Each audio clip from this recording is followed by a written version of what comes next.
Darius Wade was 34 years old, and for 4.5 years, he gave everything he had to one woman and one future. He was a naval architect from Savannah. No family money, no shortcuts. Just a firm he was building from nothing, and a fiancée who wore his ring while he cut his own salary to fund the life he had promised her. Then one evening, his closest friend sat across from him and told him the truth. Camille had not left because she lost faith in his timeline. She had left because she had already chosen someone else, while wearing his ring, while he worked 18-hour days for a future she had quietly abandoned. And on her way out, she had taken something that was never hers to take. Now she had sent him an invitation. A waterfront engagement party. 200 guests. Her new life on full display.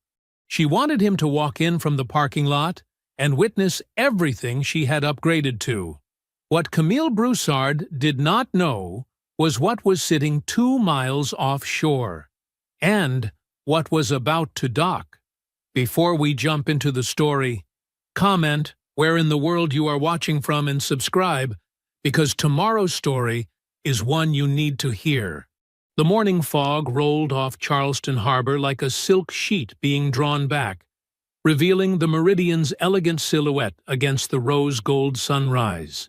Darius Wade stood at his private slip, hands in the pockets of his worn leather jacket, watching his crew make their final preparations. The yacht was everything he'd designed her to be. 220 feet of precision engineering and timeless beauty. A seabird called overhead as Darius checked his father's watch, its familiar weight on his wrist, a constant reminder of where he came from. The watch had kept perfect time through countless days on his father's fishing boat, and now it marked the moments of Darius's own journey. He'd come a long way from those early mornings helping his father cast nets into Savannah's waters. The used Ford F-150 he'd driven to the marina sat in the parking lot, its cracked dashboard vent still waiting for the repair he kept meaning to schedule. He could afford any car he wanted now, but that wasn't the point. Never had been. The truck worked just fine, and Darius had learned early that flash wasn't the same thing as substance. He watched Ricardo, his lead engineer, directing the installation of the final navigation components. The Dubai Hospitality Group's delivery captain would arrive tomorrow to begin the handover process. 4 days from now, the Meridian would embark on her maiden voyage, carrying Darius's vision across oceans.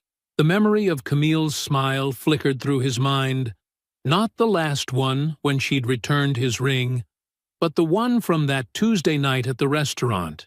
He'd chosen a quiet place, nothing flashy, just good food and the harbor lights reflecting off the water. He could still feel the weight of the ring box in his pocket, the one he'd designed himself and had crafted by an old jeweler in Savannah. "I want to give you everything," he'd told her, holding her hands across the table. "Not most of it, everything, but I need time to build it right. Give me that, and I will never let you down." She'd said yes with tears in her eyes, squeezing his hands tight. For 18 months after that, he'd lived on minimal salary, pouring everything back into the firm. 18-hour days became normal. He'd fall asleep at his desk, wake up, and start again. Every blueprint, every meeting, every decision was aimed at the future they'd planned together. Then came the morning she'd walked into his office, the ring held carefully in her closed fist. "I need more certainty," she'd said, her voice steady. "I can't sustain this timeline anymore." He hadn't argued, hadn't tried to convince her otherwise. He'd accepted the ring back, thanked her for her honesty, and buried himself in work once the door closed behind her. The sound of footsteps on the dock pulled Darius from his thoughts. Porter Alex's familiar gait approached, but something was off in his rhythm. Darius turned to find his COO and friend of 9 years holding a cream-colored envelope with an expression he'd seen maybe twice before. Once when they'd nearly lost their first major contract, and once when Porter's father had passed. "Beverly Broussard dropped this at the office," Porter said quietly. in person. Ask the receptionist to make sure it got to you. The envelope was heavy, expensive paper stock. Darius turned it over in his hands, noting the gold script before he even opened it. Camille René Broussard and Fletcher Okafor. Harbor View Pavilion, Hilton Head Island. A waterfront venue, naturally, 2 weeks from Saturday. His phone buzzed in his pocket before he'd finished reading the full invitation. Tasha's name lit up the screen. His best friend, since their first day at Howard. The person who'd been there for every milestone since. "Tell me you got one of these invitations," she said when he answered. "Because I am holding mine right now, and I cannot decide if this woman is bold or completely delusional." Darius looked down at the invitation in his hand, the harbor breeze lifting its edges. "I'll call you back in a minute," he told Tasha, his voice steady. "Need to handle something here first." He turned to Porter, who hadn't moved from his spot on the dock. "Call the Hilton Head harbor master. Book a slip for the Meridian. Weekend of the 14th. Porter nodded, already pulling out his phone. This was their rhythm. Darius giving clear directions, Porter executing without question. 9 years of friendship had taught them when to speak and when to move. "Tasha's driving up," Darius said. "We'll meet at my place tonight." The day passed in a blur of meetings and paperwork, but Darius moved through it with his usual precise focus. He signed off on the final navigation system tests, approved the crew rotation schedule, and answered 36 emails about the Dubai delivery. If anyone noticed him checking his father's watch more often than usual, they didn't mention it. By evening, the harbor lights were reflecting off the water when Tasha's car pulled into the parking spot next to his truck. She'd made the 4-hour drive from Atlanta in record time, her architect's portfolio still in the back seat from the client meeting she'd cut short. Darius's condo balcony faced the water, positioned perfectly to watch the boats coming and going. He'd bought the place for the view, not to show off, but because his father had taught him to read water, and he liked being able to see it first thing every morning. The three of them settled into the comfortable chairs, glasses of bourbon in hand. The Meridian's running lights were visible from where they sat, her elegant profile unmistakable even in the growing darkness. "I've been holding something," Porter said finally, setting his glass down. "For 8 months now. Got it at that maritime luncheon in Atlanta, from Diana in Fletcher's office. She'd had a few drinks, wanted to clear her conscience." Tasha leaned forward, her expression sharpening. She'd known Porter long enough to read the weight in his voice. "The timeline we got wasn't real," Porter continued. "Camille didn't leave because she lost faith in your progress. She left because she was already with someone else. Had been for months." The harbor breeze carried the sound of rigging clicking against masts somewhere in the darkness. "Fletcher Okafor," Porter said quietly. Beverly introduced them through her social circle. They'd been seeing each other for 5, maybe 6 months before she gave the ring back. "The whole time you were working those 18-hour days, cutting your own salary to keep the firm funded, she was already gone. Just hadn't told you yet." Tasha's hand tightened on her glass. "I held her on the phone for an hour when she ended it," she said, her voice barely controlled. "She cried about how much she still loved you, how hard it was to walk away, how she just needed more certainty." "She needed a clean exit," Porter said. "Couldn't leave as the woman who cheated on her fiancé while he was building a future for them. Had to be the practical one who made a hard but necessary choice." Darius hadn't moved since Porter started speaking. He sat perfectly still, looking out at where the Meridian's lights reflected off the dark water. 6 months, he said finally. "I spent at least 6 months working for a future she'd already decided against." The weight of that settled over the balcony. 6 months of 18-hour days, 6 months of sacrifice, 6 months of carrying her name as his reason for all of it. "The invitation wasn't an olive branch," Tasha said. "It was a performance. She wants witnesses to how well it worked out for her." Darius picked up his phone, checked the message from Porter about the harbor master's slip. 2 weeks, he said. "You'll be there?" "Already put in for the time off," Tasha replied. "You know I'm with you." They sat in silence after that, watching the harbor lights dance on the water. The Meridian's profile stood out against the darkness, everything Darius had built it to be. Not a word was spoken for a long time.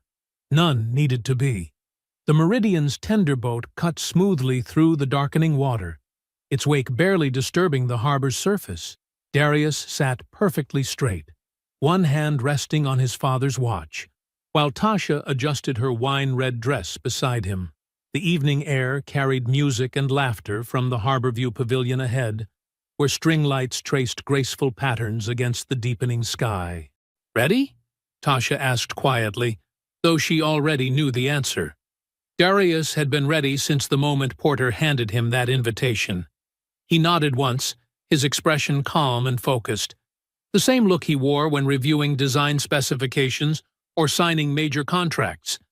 This was just another carefully planned execution. From the tender, they could see the full sweep of the party. White-draped tables scattered across the waterfront terrace, champagne towers catching the light, servers weaving through clusters of well-dressed guests. At the center of it all stood Camille, in a champagne-colored dress that seemed chosen specifically to catch every flattering angle of light. Fletcher Okafor's hand rested possessively at her waist, both of them the picture of calculated success. Beverly Broussard moved through the crowd with practiced grace, pausing here and there to touch an arm or share a warm laugh. She kept glancing toward the parking lot entrance, her social radar tracking every arrival. Near the bar, a group of Howard University alumni huddled together, drinks in hand. "You think he actually shows?" one asked, leaning in conspiratorially. "She really invited him?" "She said they ended on good terms," another offered. "That she wanted him to see she was happy." A man in an expensive suit who'd clearly never set foot on a boat chuckled. "I heard his little boat company is doing pretty well." "For what it is." Camille had positioned herself strategically near the terrace entrance, angled to have the perfect view of the parking lot approach. She'd thought this through carefully.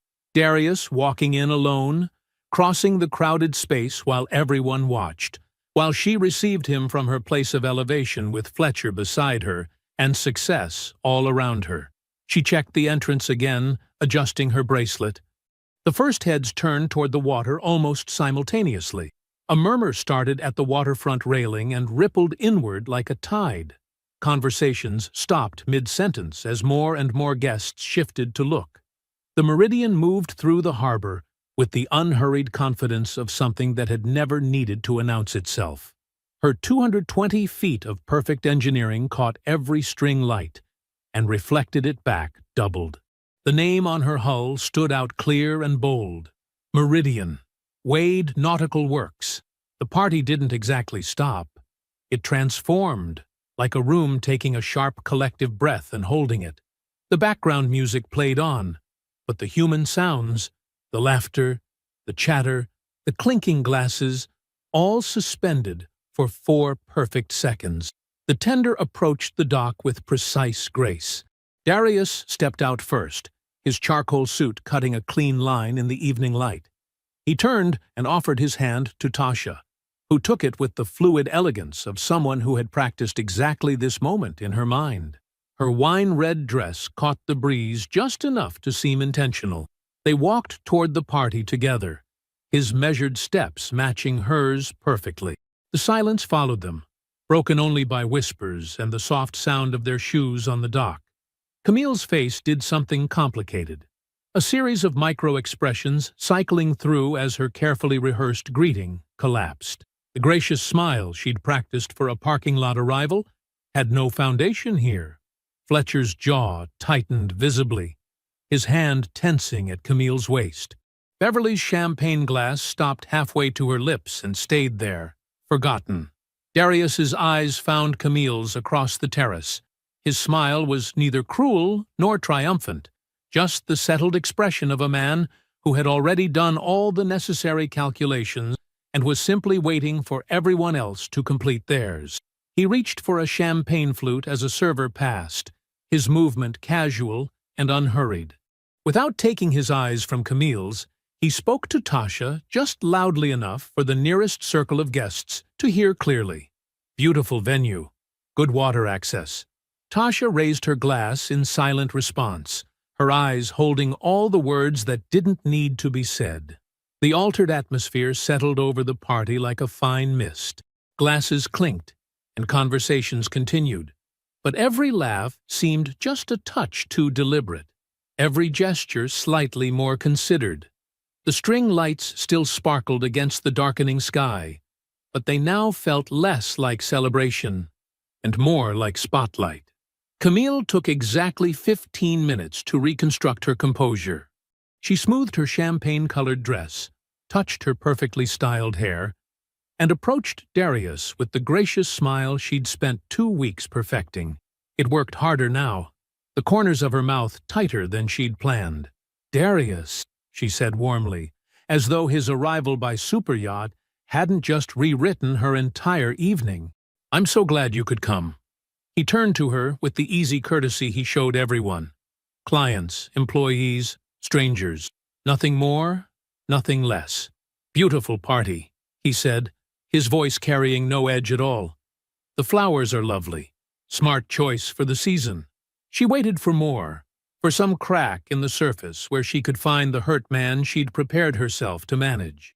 He gave her nothing but polite small talk about the venue, and a question about the catering service that could have been asked by any guest at any party. When she left his orbit 3 minutes later, she had nowhere to put her hands. The narrative she'd built, the gracious ex-fiancé helping a wounded man move forward, had no purchase here. Near the bar, Arthur Price, one of Fletcher's most prominent business associates, was staring at the Meridian's illuminated hull with dawning recognition. The Savannah waterfront developer's face shifted through several expressions rapidly. "Wade Nautical," he said, half to himself. "The Meridian Commission. That's why." He turned to his colleague. "My firm's been trying to get on their consultation calendar for 8 months. They keep saying they're booked through December." He watched Darius with new attention, mentally relocating himself from the wrong side of the room to wherever Darius Wade was standing. Fletcher appeared at Darius's elbow 20 minutes later, deploying the specific charm he reserved for neutralizing potential complications. His smile carried the easy confidence of a man who had never lost a room he wanted to keep. "The yacht is extraordinary," he said, extending his hand. "I'd love to hear about the design process." Darius shook his hand with professional courtesy. He answered Fletcher's questions about the Meridian with the same measured attention he gave to all serious inquiries about his work. Nothing performative, nothing sharp. Just before moving away, he offered one sentence, delivered without emphasis, like a simple observation. "Congratulations." She always knew exactly the life she wanted. Fletcher's smile flickered almost imperceptibly. The words settled into him like small weights he couldn't put down, each one carrying a meaning he hadn't calculated for. Across the terrace, Tasha found Beverly Broussard holding court among her usual circle of admirers. Beverly turned to her with practiced warmth, layering her greeting with the precise social grace she'd spent 3 decades perfecting. "Tasha, darling," she began, reaching to touch her arm. "It's been—" "Beverly?" Tasha's voice was quiet, but carried clearly. "Was the invitation your idea or hers?" The question landed like a stone in still water. Beverly's smile stayed perfectly in place, but something behind her eyes started calculating rapidly. Before she could construct a response, Tasha had already turned away, leaving Beverly standing with an unfinished gesture and the growing certainty that she didn't know what Tasha knew. The party continued around them, but the frequencies had shifted permanently. Every conversation now carried an undercurrent of recalculation. The string lights seemed dimmer somehow, though nobody had touched them. Darius and Tasha left before the party's official end, not dramatically, not making a point of it. They simply walked back to the tender dock together, Their steps matched as naturally as they had been on arrival. Behind them, the party's ambient sound had changed in a way that was subtle but unmistakable. Like an orchestra that had lost its conductor, but was trying to continue without acknowledging it. Darius didn't look back once. The Meridian's lights drew clean lines across the dark water as their tender approached. She didn't expect that, Tasha said quietly, adjusting her wine-red dress against the evening breeze. Darius watched the yacht's reflection ripple on the harbor surface. She never did, he said. Morning light spilled through the floor-to-ceiling windows of Darius's Charleston office. The harbor view stretched out beyond the glass, where the Meridian's empty slip waited for its final preparations, 2 days until delivery. The work didn't stop for parties or revelations. Darius had been at his desk since 6, reviewing the handover documentation with the same careful attention he gave every detail of his operation. His father's watch sat beside his laptop. He never wore it while working with technical documents, a habit born from years of protecting it from ink and coffee. The office was quiet except for the soft hum of the climate control system and the occasional ping of early morning emails. Most of the team wouldn't arrive for another hour. This was his time, the space between night and day when he did his clearest thinking. Porter's knock came at 9:30. 3 quick taps that carried their own weight. Darius recognized the cadence from 2 weeks ago when the invitation arrived. He looked up to find Porter in the doorway holding a manila folder, wearing that same careful expression. "Diana came through," Porter said simply, crossing to the desk. "Fletcher's office administrator in Atlanta. The one who's been documenting everything since their restructuring cost her team their positions." Darius set his pen down and took the folder. The first page was an email printout, clean and official with all headers intact. Beverly Broussard's name appeared in the sender field. The timestamp placed it 5 months before Camille returned his ring. He read it once, then again. His expression didn't change, but his hand went still on the page. Beverly's language was precise and deliberate. She described her daughter as being in a transitional situation with a fiancé she was preparing to leave. The phrasing carried the careful construction of someone who had chosen every word for maximum effect while maintaining plausible deniability. The follow-up exchange was even more direct. Fletcher's assistant had asked for clarity about Camille's relationship status. Beverly's response left no room for misinterpretation. "Yes, she is currently engaged, but to someone who cannot provide what Camille needs." The word "engaged" appeared in Beverly's own typing, underlined for emphasis, not hidden, not softened, stated plainly as a fact to be worked around rather than a commitment to be respected. "Diana kept everything," Porter said quietly. "She said Fletcher knew exactly what he was walking into. He made the choice with full information." Darius turned to the second page, then the third. The timeline assembled itself with mechanical precision. Fletcher hadn't stumbled into a complicated situation. He hadn't met Camille by chance, and found himself caught in something neither of them had planned. He had looked at a woman wearing another man's ring and decided she was available if he wanted her badly enough. The choice had been entirely conscious. The cost to someone else had been acceptable to him. Darius read the full file twice more, absorbing every detail with the same attention he gave to structural calculations. When he finished, he reached for his phone and called Tasha. She picked up on the first ring. He could hear the hotel room coffee maker in the background. "Fletcher knew about the ring," he said simply. The silence that followed lasted nearly a full minute. He could hear her breathing change slightly, the specific tension of someone processing information that changed everything they thought they understood. "From the beginning?" she asked finally. "From Beverly's first contact." Another pause. "So she was with him and wearing your ring at the same time, and he knew?" "Yes." "Darius." "I know. What do you need?" He looked out at the harbor, where the morning sun was drawing silver lines across the water. The Meridian's empty slip waited. The work continued. Fletcher's part of it now, he said. Hold the timeline. Everything you saw, from the proposal through the end. Be ready to speak to all of it, if I need you to. Done, she said without hesitation. Anything else? Not yet. He ended the call and opened his desk drawer. The ring box sat where it had for 2 years. Clean lines, dark blue leather, custom-made to his specifications, like everything else he built. He set the folder beside it and closed the drawer. The Meridian delivery was 48 hours out. The handover documentation needed his signature. He picked up his pen and returned to work. The Meridian's departure left an empty space in the Charleston harbor that morning. A physical absence Darius could see from his office window. The delivery captain had sailed at dawn, starting the long journey to Dubai. The handover had been clean, professional, exactly as planned.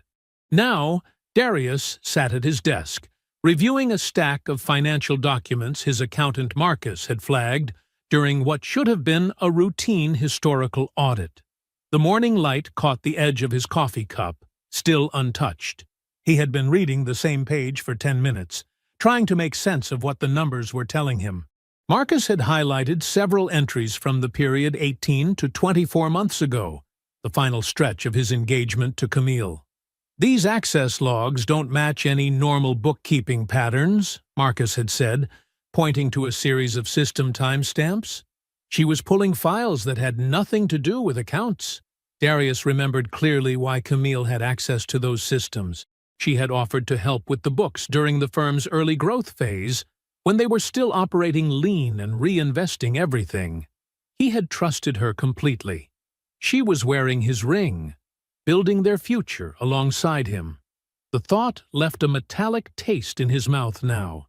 The highlighted entries showed systematic copying of files, client contact databases, vendor agreements, material sourcing contracts.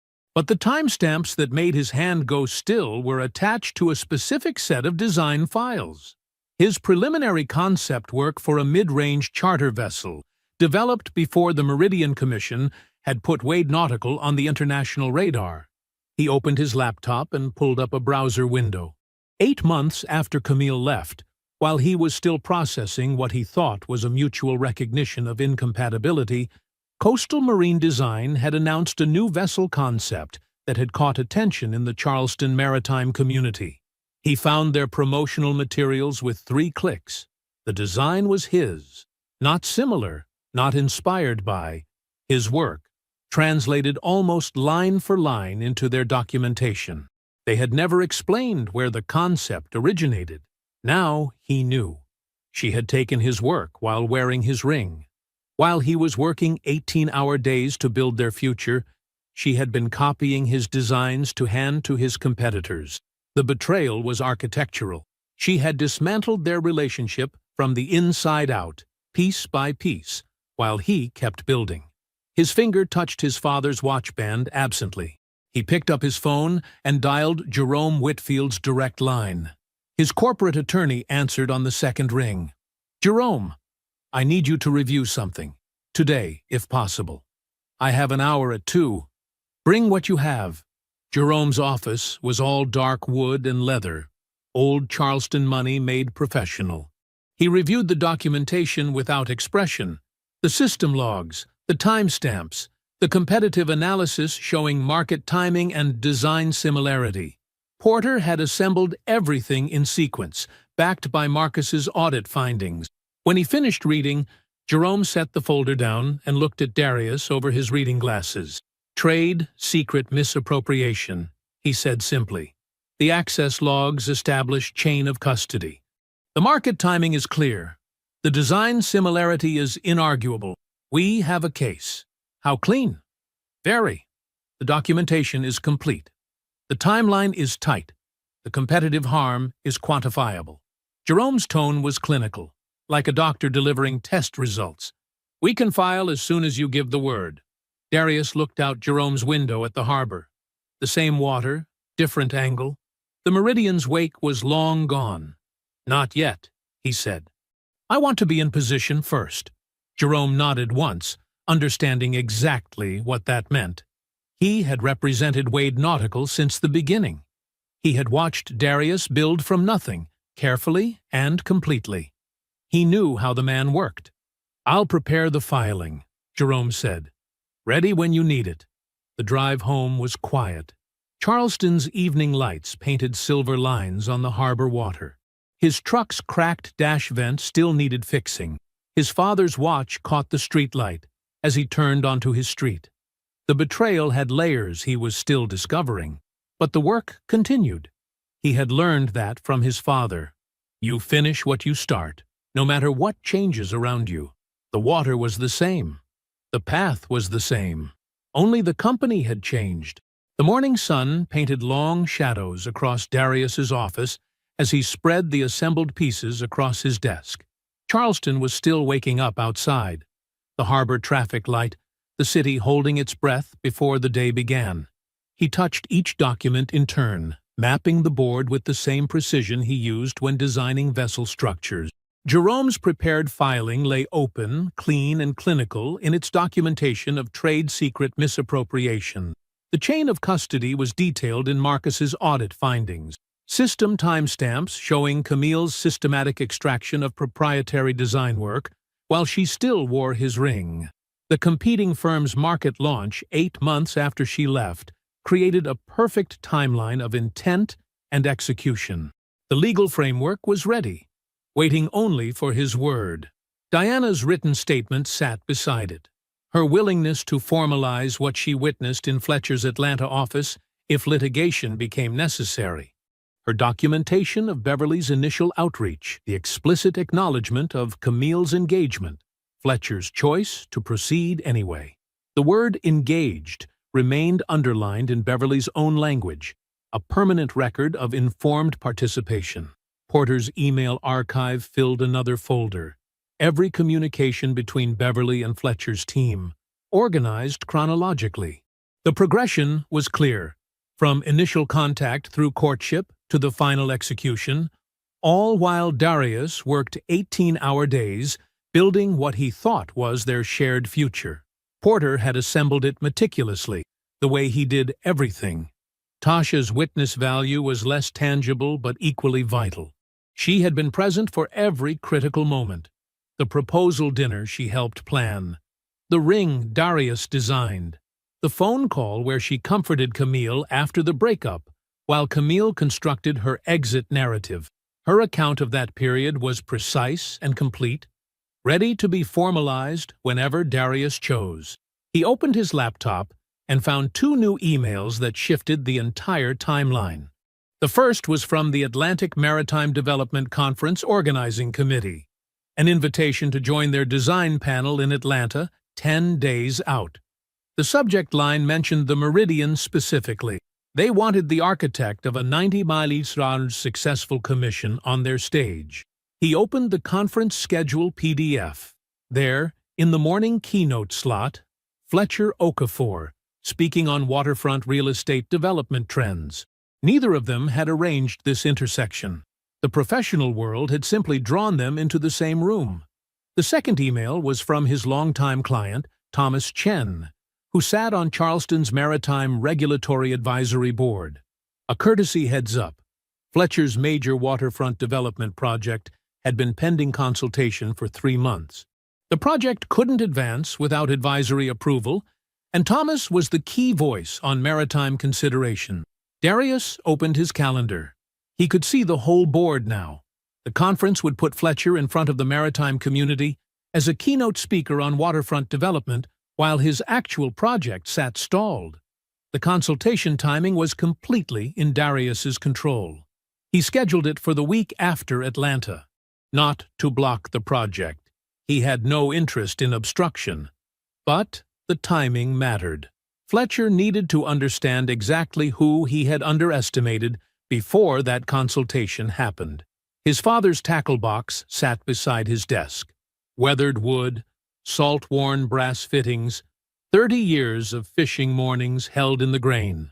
He opened the top drawer and removed a single envelope.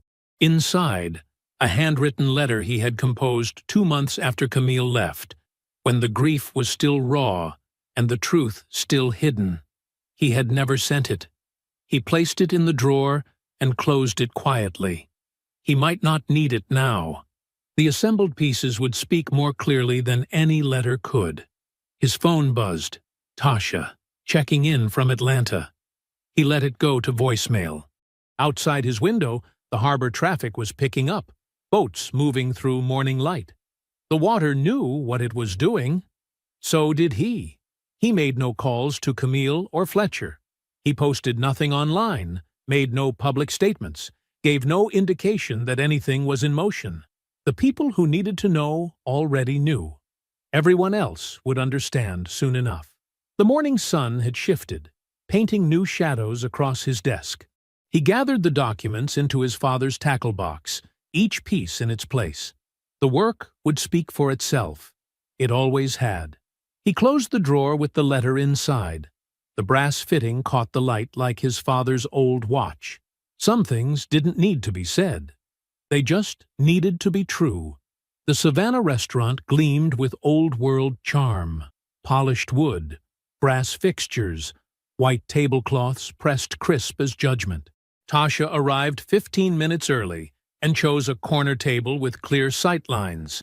She wore a simple navy dress that meant business, her architect's precision evident in every clean line. Beverly Broussard swept in exactly on time, perfectly composed in cream linen and pearls.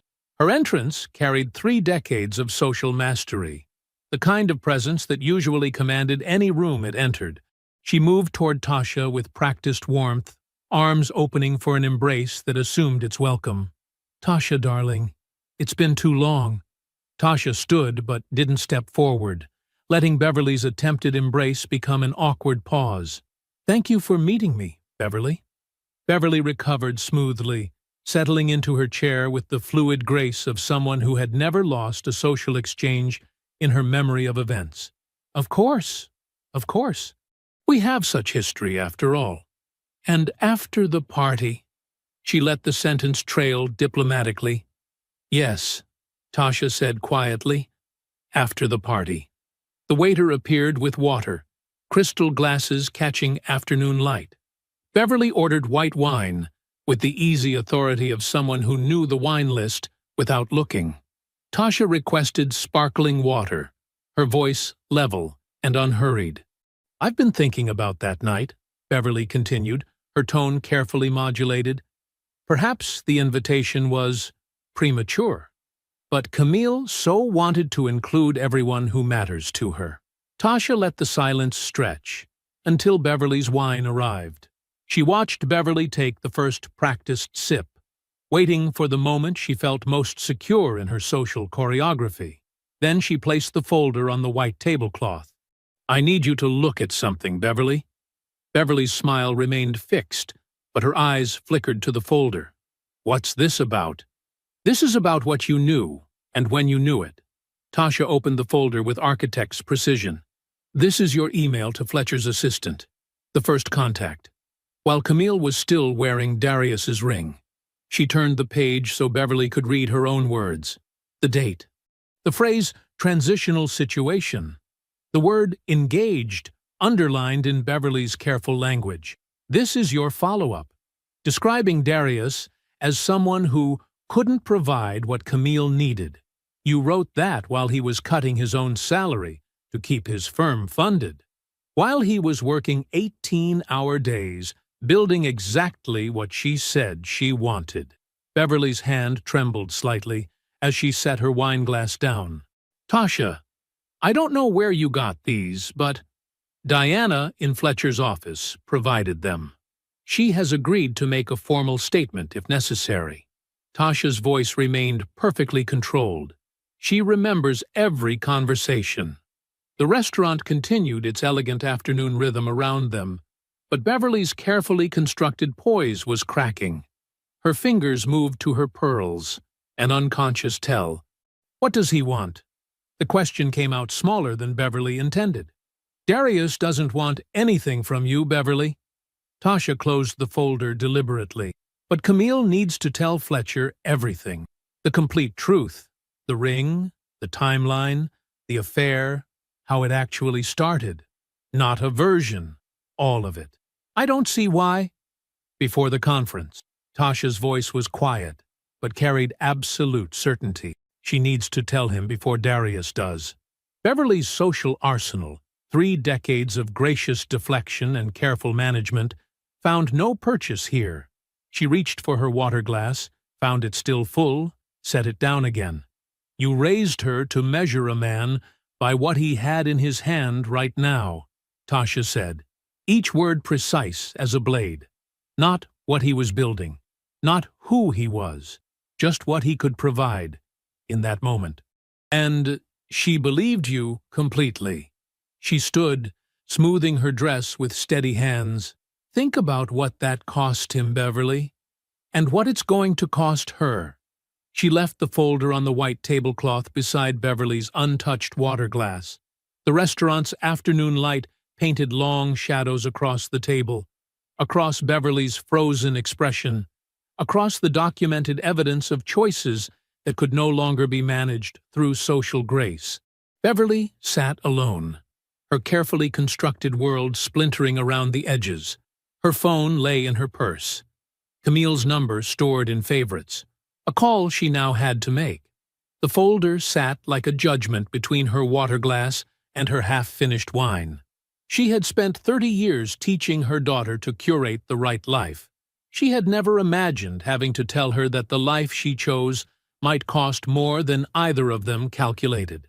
The restaurant continued its elegant afternoon dance around her. But Beverly Broussard, for the first time in 30 years of social navigation, had no performance left to give. That evening, she made the call. Camille answered on the second ring, her voice bright with wedding preparation. Beverly's carefully prepared words dissolved. What came out instead was simply, "We need to talk about what actually happened." The silence on the other end told her Camille wasn't ready for this conversation. Neither of them was, but it had to happen now. The Atlanta Conference Center's grand ballroom gleamed with understated wealth. Brass chandeliers, mahogany panels, plush carpeting that swallowed footsteps. Darius adjusted his navy suit cuff, his father's watch catching morning light. He moved through the pre-keynote crowd with quiet purpose, nodding to industry acquaintances who had suddenly discovered urgent reasons to make his connection. Fletcher Okafor owned the podium during his morning keynote. His tailored charcoal suit and commanding presence spoke of old money and newer ambitions. He delivered his waterfront development vision with the practiced confidence of a man who had never needed to doubt his place at the center of any room. The future of American coastal development lies in understanding that luxury is not just an amenity, it's an expectation, Fletcher declared, his voice carrying authority to the back row. The audience of developers and maritime professionals nodded appreciation. He was good at this. He had always been good at this. Darius sat near the middle, watching with architect's attention, not the performance, the structure underneath. The way Fletcher built his certainty on the assumption that what he wanted was always worth pursuing, regardless of the cost to others. It was familiar now, having seen it from a different angle. The afternoon panel setup transformed the ballroom. 5 chairs, water glasses, microphones arranged with precision. The moderator, a respected industry publisher, took the center position. Darius sat second from the left, posture relaxed, but present. Fletcher chose the front row, his expression suggesting he expected a routine industry discussion. The moderator began introductions, moving down the line with practiced efficiency. And joining us from Charleston, Darius Wade, founder and principal architect of Wade Nautical Works, designer of the Meridian super yacht recently delivered to Dubai, holder of 2 additional international commissions totaling $140 million, recipient of this year's International Marine Design Award for innovation in sustainable luxury vessels. Fletcher's face moved through micro-expressions, recognition, recalculation, the specific discomfort of a man discovering he had badly misread the game board. He had not researched his fiancée's former fiancé. He had assumed, as he always did, that his position was superior by default. The panel proceeded with professional courtesy. Darius spoke with quiet authority on design evolution and environmental responsibility in luxury vessels. He did not perform expertise. He simply had it. During the reception, Fletcher found him near a window overlooking Atlanta's skyline. The practiced charm was still present, but working harder now. "Impressive work with the Meridian?" Fletcher offered, testing the professional water. "I wasn't aware of the scale of your operation." "We keep it quiet," Darius said simply, sipping sparkling water. "I think we may have some overlapping professional interests in Charleston." Fletcher shifted angles smoothly. "The consultation next week." "Thursday," Darius confirmed. "We'll see what the project needs." Fletcher paused, visibly recalibrating. He had always moved through the world assuming every situation could be managed through social fluency. He deployed his final available tool. "Camille speaks well of you." Darius met this with complete steadiness. His voice carried no anger, no bitterness, only the weight of something that needed to be said. "She should tell you the complete story of how your relationship started," he said quietly. "The timeline. What she was wearing when you met. What she had on her finger. You're about to marry her. You deserve to know what it cost someone else for that to happen." He extended his hand, a gesture simultaneously professional and final. Fletcher shook it, because there was nothing else to do. Darius walked away without looking back, leaving Fletcher holding a truth he wasn't prepared to face. That night, in their hotel suite, Fletcher confronted Camille. She was still in her conference dinner dress, scrolling through wedding vendor emails on her phone. His voice carried an edge she had never heard before. "Tell me exactly when we met. What you were wearing. All of it." She looked up, her carefully maintained composure cracking at the edges. "Fletcher." "The truth, Camille. Every piece." Across 2 conversations, one that night, one the next morning, the full picture emerged. Not the sanitized version she had constructed. Not the pragmatic choice she had framed it as. The raw truth. She had worn another man's ring to their first meeting. She had carried on their relationship while that man worked 18-hour days building a future she had already decided to abandon. She had used his devotion as cover while she engineered her exit. Fletcher sat in the hotel armchair, dawn painting Atlanta's skyline behind him. He was looking at a mirror he had never wanted to face. A man who had knowingly participated in dismantling another man's engagement, who had decided his desired outcome was worth whatever someone else paid to provide it. He had always moved through the world this way. He had never before had to see it clearly in return. Jerome Whitfield's office overlooked Charleston Harbor, the morning sun painting the water gold. His phone rang, Camille's attorney, requesting a private resolution. No filing necessary. Jerome's expression didn't change. He had expected this call. "We can discuss terms," he said, his voice carrying the specific gravity of someone who knew exactly what leverage looked like. "I have the documentation prepared." The conversation proceeded with professional efficiency. Camille's attorney acknowledged the document transfer without using the word theft. Jerome deployed trade secret misappropriation once, letting it land without emphasis. The terms emerged clearly.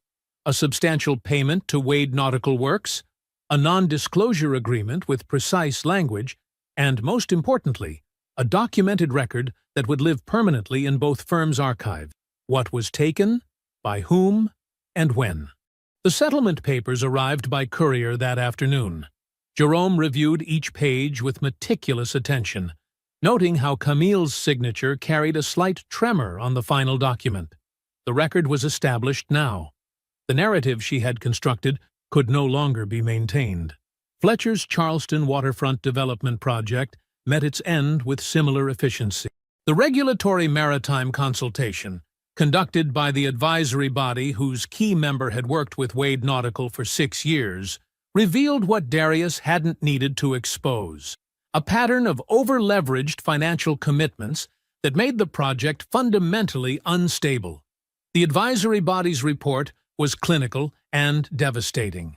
Two of Fletcher's Atlanta investment partners began quietly reducing their exposure within days. Arthur Price, the Savannah developer who had recalibrated his entire understanding of the room at Camille's engagement party, didn't waste time.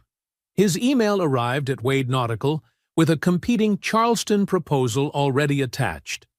He had read the situation correctly. The power dynamic had shifted permanently. The engagement ended 3 weeks after Atlanta. Fletcher returned the ring through his attorney. A carefully worded statement went out to the guest list. They had decided to move in different directions. The truth lived in the spaces between those words, in hotel room conversations where Fletcher finally heard the complete story, in moments where Camille had to face what she had actually done rather than what she had told herself she was doing. Beverly Broussard did not speak to her daughter for 2 months. When she finally did, she did not apologize, but she also never mentioned Darius Wade's name again. Some reckonings happen in silence. Camille did not try to contact Darius. There was nothing left to say that wouldn't make it worse. 6 months later, Dubai's night air carried warmth that felt nothing like Charleston. Darius stood on the Meridian's aft deck, the inaugural voyage reception winding down behind him. Porter's laugh carried from somewhere inside, that full, unrestrained sound that filled any space it occupied. Tasha stood at the rail beside him in a dress the color of deep water, holding a glass of sparkling water, looking out at where the Arabian Gulf met the horizon. The hospitality group's reception had been extraordinary. Crystal and white flowers and careful attention. Darius had stepped away early, needing the quiet. The city burned against the dark, a declaration of ambition made physical. The water moved beneath the yacht with patient power. Wade Nautical's second commission, a private vessel for a London-based black entertainment executive, was deep in design phase. The Miami office would open in 6 weeks. A documentary series about American maritime design had been in conversation with his team for a month, wanting to feature the Meridian's journey from concept to completion. Darius held his father's watch in his closed fist, feeling its weight. His father used to do this with the fishing boat's wheel at the end of a good day, not gripping it, just resting his hand there, feeling what was underneath. The watch carried that same certainty now. He had built this future for the woman he loved. She hadn't waited for it. He built it anyway. He opened his hand, put the watch on, buckled the band with careful attention. The water moved beneath them, dark and knowing. He looked out at it, Tasha quiet beside him, Porter's laugh carrying from inside, the city burning on the horizon. He was exactly where he said he was going to be. I hope you enjoyed that one. Be sure to like the video and subscribe so you don't miss the next story. I've picked out 2 more for you that I think you'll really like.